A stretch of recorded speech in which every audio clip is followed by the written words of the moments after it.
Live from Sin City, it's the Socks and Pinstripes Podcast. And now, here's the star of the show, Diet Dr. Griffin! This is Diet Dr. Griffin back with another episode of the Socks and Pinstripes Podcast.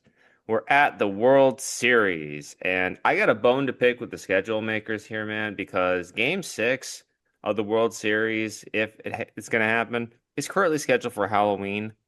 Dude, you can't have a World Series game on Halloween, guys. Come on. I'm actually going to agree with you on this one. It's pretty messed up. So Yeah, like on Halloween, I want to watch scary movies. I don't want to watch a scary baseball performance. I also think that maybe they're going for that traditional, my dad doesn't love me or loves sports over me type stereotype, because that seems to be what they want people to choose between their kids and trick-or-treating or baseball. Yeah, and like anybody on the West Coast is going to be trick-or-treating during the baseball game. No, 100%. So yeah. So anywho, it's gonna go, like, if it goes that far, it's gonna go like viewership's gonna be a lot, nothing. A lot. Yeah, it's because the NFL, because they don't want to play a game on Sunday. Yeah, which makes sense. Is the off day between Game 2 and Game 3, and unfortunately, Shane's a little under the weather, so I might try to keep this a little shorter than usual today. Hope you're feeling better. It doesn't matter. My brain's on fire. The Mariners suck. Life is stuff. So. Well, anywho, our predictions for the World Series going in, we had this on text. If anybody needs to ever wonder, we're not making stuff up. I said Dodgers in 6, and Shane said Dodgers in 4. I stand by my decision. First game was a fluke. Yeah. I didn't get a chance to explain my logic, because I did explain to Taylor, but Friday was a little bit of a rough day for me. Basically, my reasoning for why I thought it would go longer was simply because too many road teams had been winning in the playoffs, and I felt like the home teams were going to start to hold serve. Yeah, that's kind of what happened. Like the Dodgers went in there 1-2 in Philly. Then Seattle goes and they win 2 in Toronto, and then Toronto goes and wins 2 in Seattle. I thought things would start kind of reverting to normal, especially with the few days off where everybody could kind of set their rotations again. Yeah, Seattle losing. Man, dude, it was just a lack of focus after winning those 2 games. So we didn't even want to win. We didn't deserve it. I feel bad for you guys, because I genuinely thought you guys were gonna pull it off this year. So did everyone else, except for every single announcer at ESPN. So whatever. But yeah, now we got Canada putting on some very interesting commercials, and I'm 100% here for it. Let's go. Yeah, I'm loving it. It's like Terrence and Phillip savagery type stuff for me. Yeah, it's pretty great. They've been playing in both games. I saw the commercial where they're using the Ronald Reagan tariff speech from the late 80s, which you told me I should listen to sometime, and I haven't had a chance to it's like 5 minutes all the way. It's like 5 minutes total. It's from 1987. I think they said it in the ending of the articles, in the ending of the commercial, because my first thought, honestly, was that they used an AI voice to get them to say that stuff. I think that was everyone's first thought. So yeah. Which wouldn't have been cool, but if they actually use an actual speech, then that's fair game. And yes, it's fair game, and then they do. So what I will say about that is our listeners should really go listen to the thing, because it is 100% what Ronald Reagan is saying, but obviously they're picking things throughout it. So they come at different times, and there's other things in between, but everybody cherry picks those type of things. And then last night, I don't know if you saw this during the game. I had to do a double take to make sure I actually saw this. But during the Stand Up for Cancer segment, which was kind of weird to have just a random segment like this in the middle of the game. Like, they couldn't have done this before the game. Well, they've been doing it at the 7th inning break. They did it I don't know what I feel like this was in the fifth inning or something last night. I don't know why. So it was like pretty popular at the beginning of the season, and then it kind of like you didn't hear about it, and I don't know why it came back last night. But go ahead because it was pretty funny. So Yeah, so they were showing clips of people in the crowd and yeah, and all the announcers and everything and like Derek Jeter and Poppy and all those guys. They all had A-Rod, they all had names up. And then somebody in the crowd in like one of the it looked like one of the boxes, honestly. yeah, Somebody had a Ron DeSantis written on a Stand Up to Cancer one. pretty The great. governor of Florida, and I thought that was, wait, did I just see that? And then I'm going on Twitter, and I'm like, yep, I'm not the only one that saw that. Oh, he's not the governor of Florida anymore. He's the foreign Oh, minister, he's which is why. not. He's not the governor. Well, he's probably most known as the governor of. Oh yeah, his Well, term so I the think reason ended last. I'm assuming the reasoning for that sign is he's the foreign minister now or whatever. Oh, okay, Um, that would make a little more sense. yeah, Okay, and so I that's forgot why his I term can't. ended. Yeah, Okay. exactly. And so that's why they're saying stand up to Ron DeSantis because he's the guy in charge of all the AIDS around the world or whatnot. So Okay, that makes a little. He's like whatever John Kerry was. I forget what the actual title is, but Oh, wasn't I thought John Kerry was like an like a Secretary of State? You mean? yes, thank you, thank you. Okay. Yeah, Yeah. yeah.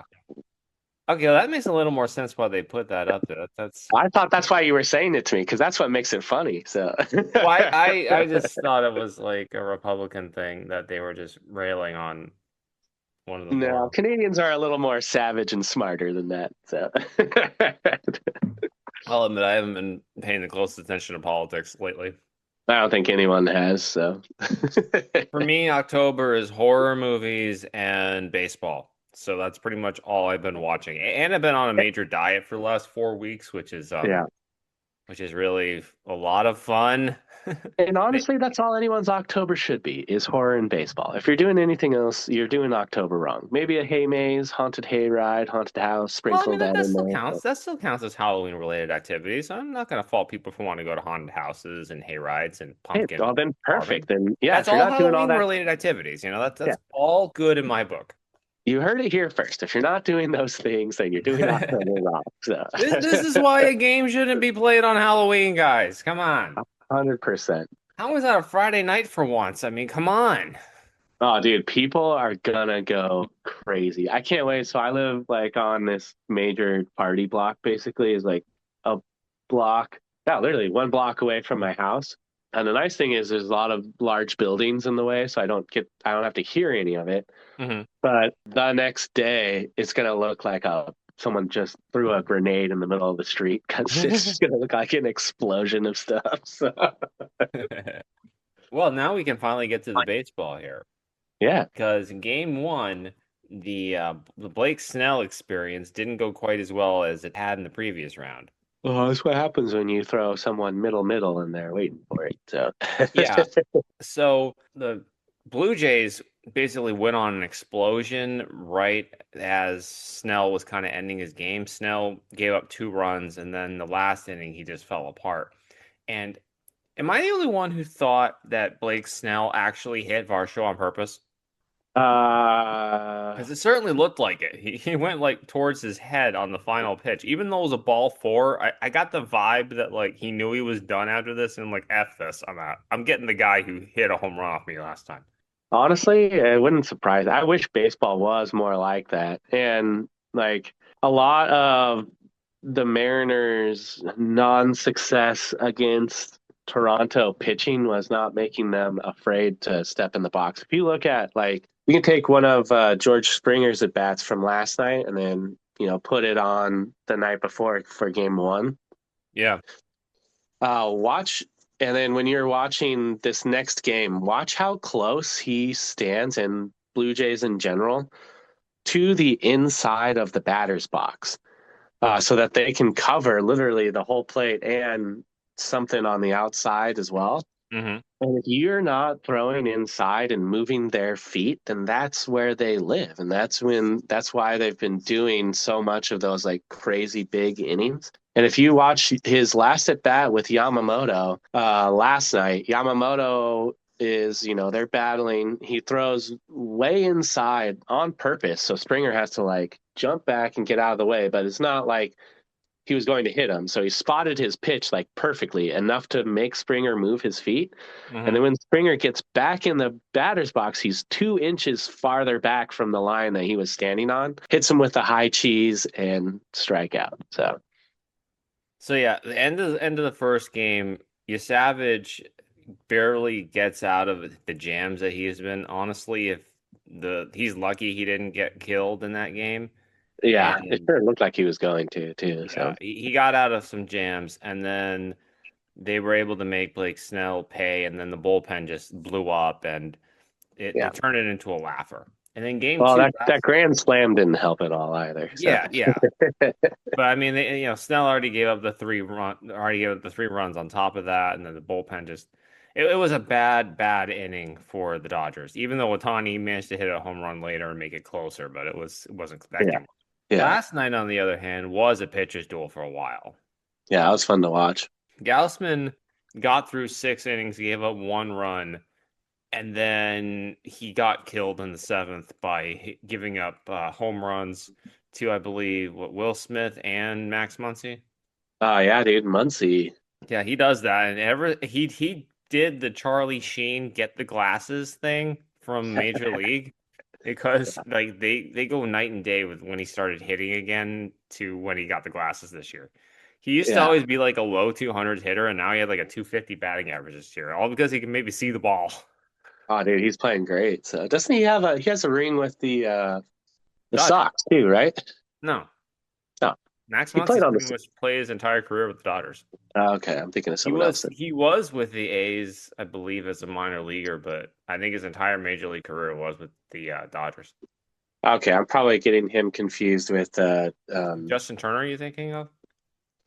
Not Justin Turner. The My brain is on fire, but I want to get this. But it's the shortstop, Mookie Betts. Yes. Oh, okay, yeah.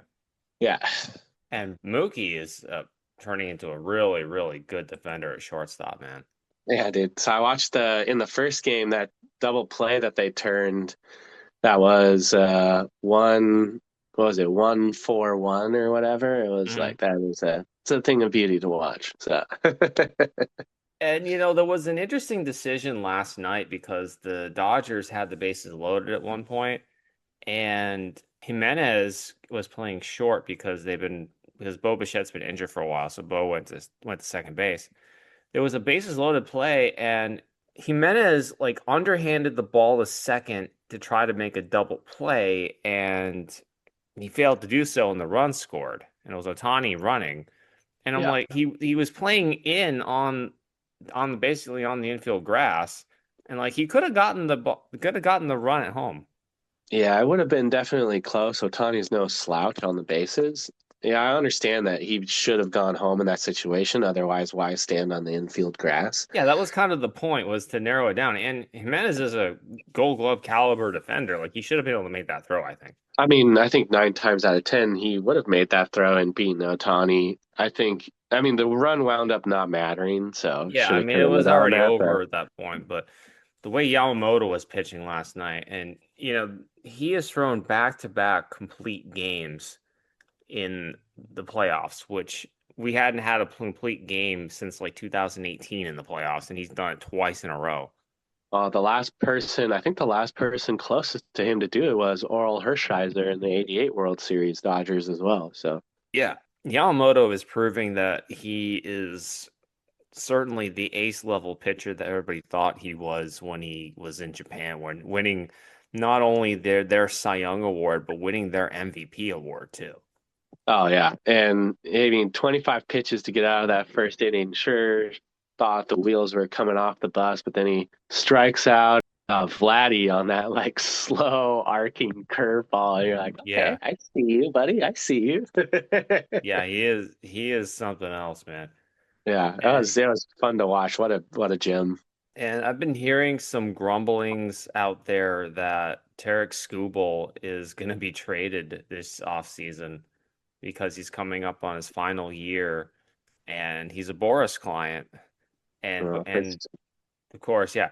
and they're gonna try to do better than Yamamoto. I don't know how you're gonna try to do better than Yamamoto in terms of the contract, Yeah. because I mean maybe in the dollar amount, but you're not gonna get 12 years. Yamamoto was 25 when he signed his deal, and Skubal's gonna be like 30 when he's a free agent. What's is Yamamoto a Boris client? No, I don't think so. I think he Okay, good. Thank God there represented is. by, well, he was represented, I think, by somebody else. All right, there is a God. That's just Yeah. all I need to know. So There was a weird clause in Yamamoto's contract that could like change the value of it if he ended up getting hurt in the deal, like a shoulder or a Tommy John. It changes some of the terms in the deal. that makes sense. Over 12 years, you'd want at least like you're gonna have to give up some concession to the team. So Yeah. yeah, But he was able to beat Cole's contract in terms of dollars, which yeah, Cole was another Boris guy. So Boris gets mad when somebody one-ups him. yeah. Well, maybe he can just get a contract better than Cole, and he can go to the Spankies. So Yeah, I don't know, man. I don't know if the Yankees are gonna be able to afford him, honestly, given all the money that they have already tied up in other Boris clients. yeah, that's true. Too many Boris clients. Yeah. Is So Tarek Skubal from the Northwest or is that Blake Snell? Is that why I'm confusing the two of them? I believe Blake Snell is from the Northwest. I feel like he is from Seattle. Yeah. Blake Snell's the one I'm sure. I thought maybe Tarek Skubal was as well, but I could be making that up. So Although, okay, well, here's the thing though. Scooble did apparently go to Seattle University. oh, He was that's what it was. drafted He out went of to there. college here. Yeah. Okay. Okay. Yeah, Courtney was born in California, but he did go to Seattle University. So yeah, I guess they both have Seattle connections. Yeah. We're not going to pay for our Boris client, but it's fun to think about sometimes. So I think honestly, the I don't think anyone should pay for a Boris client, but that's just me personally. So well, I mean, the problem is he gets his teeth into some of the really, really good players over the years, and you kind of somebody's got yeah. to pay for him. Well, it's just kind of a bummer because these really good players, especially players like Juan Soto, take a little bit less money, be on a team that likes you being there and win a championship. Isn't that the goal? But it seems like the goal of his clients is to make the most money as possible in whatever uniform they put on. It doesn't really matter, which, is a way to live life, I guess. So, Yeah, but yeah. personally, I'd rather have a bajillion World Series rings and make like $5 million a year than none and make 100. Well, Soto's already got a ring, so he doesn't have to worry about that. Yeah, that's true. So maybe, yeah. So maybe he's over it. He's just like, yeah, whoever's going to pay the most money, I don't care. So, Well, we do have a couple of managerial hires this week. It was official that the Giants hired the Tennessee coach, Tony Verillo, and also the Angels made their hire and they hired Kirk Suzuki, yeah. former catcher. And here's the crazy thing about this hire with the Angels because of how dysfunctional this team is. They hired him for 1 year. That's pretty odd. How do you give a manager a 1 year deal? They're A like, brand we're new just going to manager. see how this goes. And it's going to go poorly. But in case you run into something, well, give ourselves the option. So, I just remember that Art House scene from Moneyball where like he's complaining to Billy Bean about like, yeah, I got 1 year on my deal. I can't manage these guys. yeah. Maybe they want to like hope that they do better, so it's more attractive to a better manager. I don't know. So that's the only thing I could think of. It's Well, like apparently the general manager's also got 1 year left on his deal. oh, you think they're probably going to switch both of them then? Probably, even Yeah, though that makes Artie sense. runs that team anyway. Yeah. And somebody apparently at the Angels organization, they put up an ad for an air conditioning technician like a few hours after they had this whole thing where Kikuchi kept talking about how the AC wasn't working in the training room for the players. And he had to do his warm-ups in there and it didn't result well for his performances sometimes. Oh, I love that. That was like right after the. Yeah, that was so cheap of the Angels, man. People It's pretty wonder cool. why I'm critical of Angels Stadium and Dodger Stadium for being the low end bottom five stadiums that they are, and stuff like this that proves me right. I mean, I love Angel. I've been watching. I've seen a lot of Angels games as a kid, so I love that place. But I get that it's not pretty. So No, no, I've been there the past couple of years. I was there near the beginning of last season actually, and yeah, that place is not very good. It's plenty only of parking slightly though. better than the Dodgers because of the commute. It's not as Yeah. bad. So I was saying better parking. You can exit like 5 different ways. So Yeah, yeah, much better. And in that instance, I was actually on a work trip, so I got to I was at a hotel that night, so I got to walk to the game like a mile away. So that was oh, cool. best case scenario. But even when I That's a didn't, pretty cool area down there too. And they got that brand new, because you were there last year. They got that brand new like sports bar that's like right across the street. That's pretty good too. yeah, they got this whole little air shopping district area like not far away from the stadium there. Yeah. A big old mall area with like a movie theater, a lot of different restaurants and stuff. But anyway, got one more thing to talk about, and that is the Silver Slugger nominees that have been named. Ooh. So we got some interesting choices. We're gonna start with the American League here. At first base, Vladdy, Nick Kurtz, or Vinny Pasquantino. Oh, Vlad. I don't know, man. Kurtz hit 40 home runs, man. He might get that. Yeah. Oh, Vladdy got yeah. a He great might. playoff run, but yeah, these are still regular season awards too. So Yeah, that's true. That's true. But dude, just give Vlad all the awards. Beat the Dodgers, get him a ring, get him a Silver Slugger. Who cares? So second base, Jazz Chisholm, Brandon Lau, or Jorge Polanco. I think either Lau or Polanco. I love Jazz. Jazz is my boy, but I don't know if he deserves a Silver Slugger. So Yeah, I mean, if you count the stolen bases, maybe, man. I think he went 30-30 this year. yeah, if you count the stolen bases for sure, it looks great. But other than Yeah. that, Here's an interesting one. Third base, Alex Bregman, Junior Caminero, or Jose Ramirez. oh man, I think That's a hard one because that's Caminero hit 45 home runs this year. that's what I'm that's what I'm Jose saying. Ramirez is Jose Ramirez, and Yeah, he's consistently one of the best hitters in baseball every single yeah, year. yeah. Junior went to the home run derby this year too. So I don't know, flip a coin and pick either one. They both deserve it. So Yeah. Shortstop, you got Bo Bichette, Jeremy Pena, or Bobby Witt Jr. Pena had some pop in the bat, but if memory serves, was injured for a little bit this Yeah, Bo year. Bichette was injured a lot too, so I don't know if I'd want to Guess by include him. default, give it to Bobby Witt. Yeah. So All right. In the outfield, we got Cody Bellinger, and they lumped all the outfielders together here.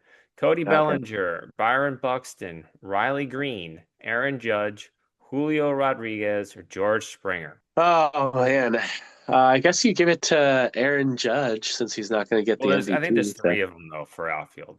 Oh, okay. So you got to give one to Aaron Judge because he did all this Yeah. stupid stuff he does. But although he only played 80 games this year, but whatever. Everyone loves New York for some reason. I think George Springer probably deserves one. And then I'm you gonna can't. Julio too. Wouldn't you say? I mean, I don't know. Julio's so streaky. He starts the first half of the year not doing anything, and then goes on a tear, and then his average looks really great. I think there's what's the list again? There's some more well-rounded hitters Byron in there. Buxton's in there too, along with Cody Bellinger. Yeah, Cody hit a lot of home runs on New York this year. If you don't want to give two awards to New York, you probably give it to I don't know. Byron's can be streaky too. I don't know, give it to Julio. I love Julio. Now the thing is, jumping ahead here a little bit, but Springer's in the DH category too Yeah. for some Oh, reason. he's in the DH category too. Yeah. Oh, So I was gonna yeah, lean towards giving him the then give it DH to one, Julio. Yeah, yeah. So but at catcher, it's basically Shane Langoliers, Salvador Perez, and of course Cal Raleigh. Cal Raleigh's gonna get that, obviously. yeah, But all the probably. catchers had good years. Shane Langoliers had a really good year. I don't want to discount You that. mean Shea Bangaliers? Shea Just Bangoliers, yes. Shea banging Bangoliers. balls off the batter's eye all year this year. Yeah, he had a great year. Definitely would have been a Yeah, deserving, dude. Seems unfortunately. like he likes playing in Sacramento too, for whatever You reason. know, So his numbers were always better on the road than in the Coliseum. yeah, That's kind of one of the reasons I thought he'd have a really good year this year, and it yeah. certainly seems H- that way. Hates the Coliseum apparently. At DH, we have obviously Springer. We have Yandy Diaz and Brent Rooker. Yeah, George Springer. I mean, it's I got to think be George George Springer. Springer for sure because he had a miracle second half. Yeah, as much as I dislike the guy, yeah, you got to give it to him. He's a good ball player. So, Let's see. At utility, you have Michael Garcia of the Royals, Zach McKinstry, the Tigers, and Ben Rice from the Yankees. man, I think you got to give it to McKinstry. The fact that he can play third base and then just go somewhere else is pretty crazy. And he's like, it's not like he just can play third base. He's like one of the best third basemen when he's playing there. I think Ben Rice is a pretty good choice too. In his numbers weren't even like as good as they were supposed to be according to the Statcast stuff. And he was playing catcher a lot too for the Yankees. Yeah, I mean, you could make a case for Ben Rice. I think McKinstry deserves it a little bit more, but Ben Rice is a good ball player. I mean, he'll probably, if he keeps at it, he'll be good enough to win one They next year if seem he to has. think that they seem to think that Rice is going to be their full-time first baseman next year. Yeah, I think that will probably help out his numbers a lot as well. So, and if he can lay off that slider next year, he's going to be a pretty dangerous hitter. Yeah, I mean, I think this is his first year in the majors. I think he'll hopefully make some positive adjustments going forward. Yeah, well, that's why I think McKinstry should get it. But yeah, you could make a case for Ben Rice. So Yeah, there's some good nominees in there on all these categories, and that's all you can really ask for. yeah. In the National League, we've got a real interesting one at first base here. You got Pete Alonso, Freddie Freeman, or Matt Olson. Oh man, did Matt Olson hit a bunch of home runs this year? I mean, not as much as he did in his past year when he hit 50, but Matt Olson, especially towards the end of the year, was pretty good. Ooh, yeah. He Freddie and ended who up was the with other guy? 29 home runs, 272 batting average, 98 runs, 95 RBI. Freddie and who's the other guy? Freddie and Pete Alonso. Oh, Freddie. I think it might be Pete's year though. Yeah, That's we'll see if the polar bear gets something, but in second base, you got Nico Horner, Ketel Marte, or Bryce Terang. Pretty much. didn't Terrain was pretty hot for a second, right? Terang had a really hot August. He hit like 10 home runs in August, but only hit like four home runs. Or sorry, like at most, I think four home runs any other month of the year. He just, That's got to be Ketel Marte because I think Ketel Marte Marte is the just was. best second baseman in the Yeah, game he right was now. on my fantasy team this year. He was good for like a home run a week. So Okay, so somehow according to MLB.com, there are four nominees for the third base one, oh, unless they just repeated last year because they say it's Matt Chapman of the Giants, Manny Machado, Max Muncy, or Austin Riley. okay, interesting. Yeah, I don't know. I thought Austin Riley kind of had a down year. I didn't think he'd be nominated. Maybe that was a typo on their website. Yeah. I would give it to Max Muncy, but he was hurt for a good part of the season again towards the end. Yeah, But before he got hurt, he was like pretty lights out. So yeah. If you want consistency, maybe give it to Machado, but Muncy, I think, probably the best hitter of the bunch. yeah, I think so. He's got those glasses. We were talking about it earlier. So Here's another interesting one at shortstop. You got Lindor, Geraldo Perdomo of the Diamondbacks, who came out of nowhere and had a monster year. yeah. And then you got the batting champion, Trey Turner.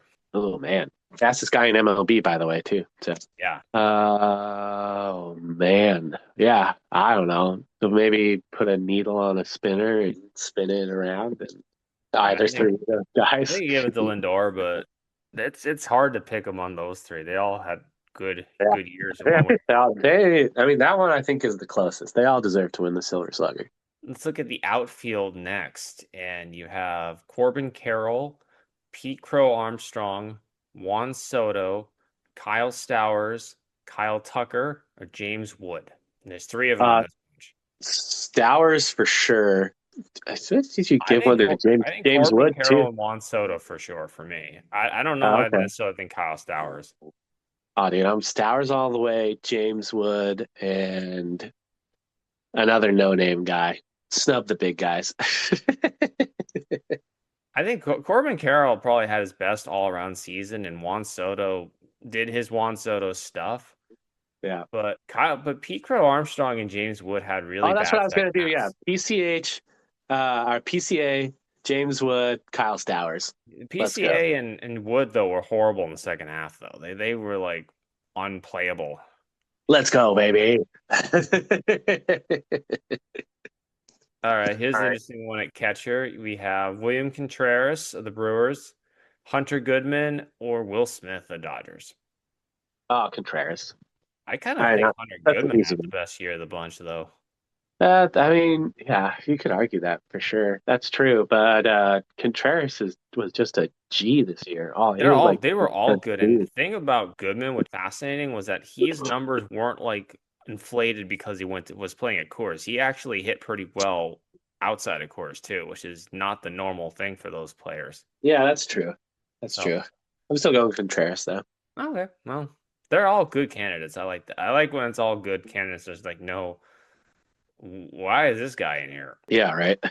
All right, so DH, you have Otani, Schwarber, or Christian Yelich, and I think it's Still be probably on. in that order is what it should be. Yeah, probably.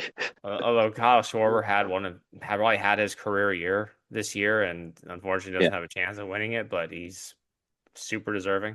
yeah. Then you have did we could do the team awards for the American League? Did I completely skip the team awards? I think so, but Yeah, I that's did okay. say the team. Okay, so I'm sorry. We're going to go back a bit. There's a team Oh wait, Silver just Slugger. finish the National League and then we can do the Okay, and okay. then we can do All the right, two. all right. So at utility, you have Alec Burleson of the Cardinals, Jake Cronenworth of the Padres, or Brendan Donovan of the Cardinals. Oh man, I want to say Cronenworth, but it I could kind be of the lean first. Cronenworth too. Yeah, it could be the first guy you said too. Yeah, I don't know enough about these Cardinals guys to say what they are. And then for the team awards, you have the Diamondbacks, the Cubs, or the Dodgers. Oh man, Diamondbacks, Cubs, Dodgers. I think it's probably got to be Dodgers, right? Yeah, I think if the Cubs didn't give up Naylor or Eugenio Suarez, you could probably give it to them. You mean the Diamondbacks? Yeah, Diamondbacks, sorry. Yeah, no worries. I think Yeah, yeah, The I Cubs agree with got you too on. inconsistent in the second half to give it to Yeah, I them. agree. I agree with you. I think Gino would have stayed hot in Arizona too. He just doesn't like playing where it's cold. And then going back to the American League, we forgot to do the Silver Slugger Award for the American League team, and it's the Yankees, the Mariners, and the Blue Jays.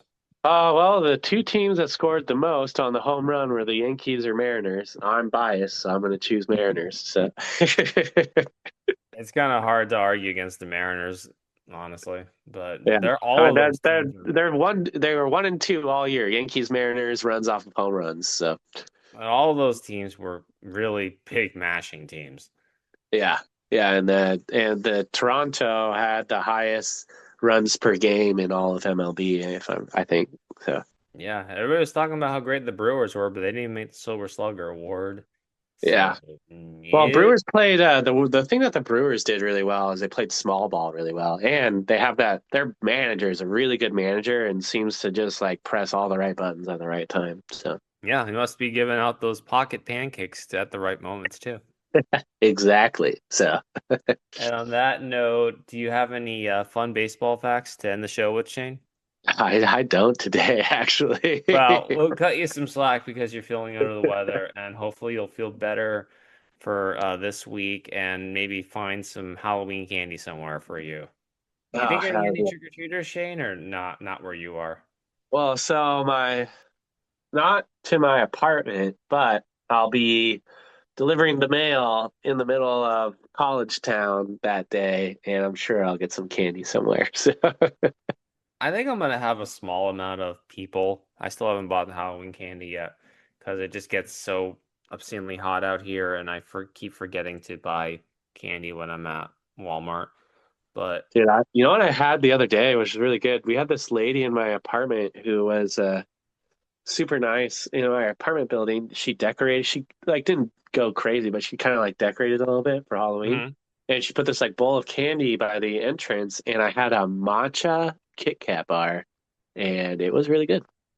Yeah, the Kit Kat. I got some crazy Kit Kat bars when I was in Japan.